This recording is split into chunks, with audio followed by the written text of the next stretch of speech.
I've always been a skeptic when it comes to the supernatural. Ghosts, monsters, and all the other creepy tales people love to share around campfires never really fazed me.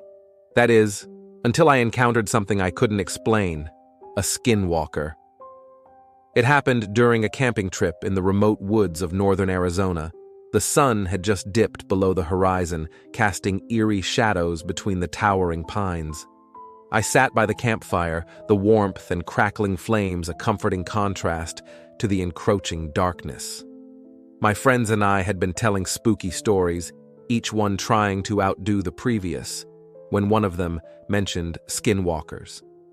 The Navajo legends spoke of shape-shifting witches who could take on the forms of animals or people and terrorize those who crossed their path.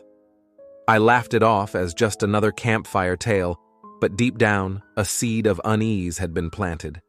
As the night grew darker, we heard rustling in the underbrush nearby. The fire's glow seemed to dim as an unnatural chill settled over the campsite. My friends hushed their laughter and conversation, their eyes scanning the woods.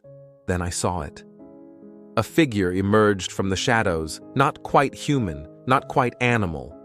It moved with an eerie grace, its limbs contorting in ways that defied nature.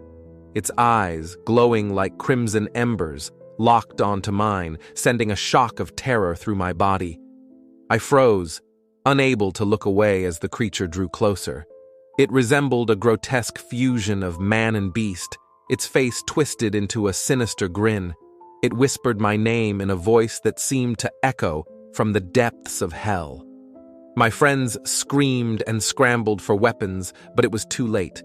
The skinwalker lunged at me, its claws outstretched.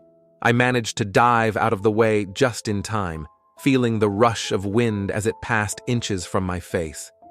In the chaos that followed, my friends and I fought desperately to ward off the creature, but it was relentless, shifting its form and evading our every attempt to capture or harm it. It toyed with us, its laughter a macabre symphony in the night. Hours passed, but it felt like an eternity. The sun finally began to rise, and as its first rays pierced the darkness, the skinwalker let out a blood-curdling shriek and retreated into the woods, disappearing as quickly as it had come. We were left battered, bruised, and traumatized, with a story that would haunt our nightmares for the rest of our lives. That night, I learned that some legends are all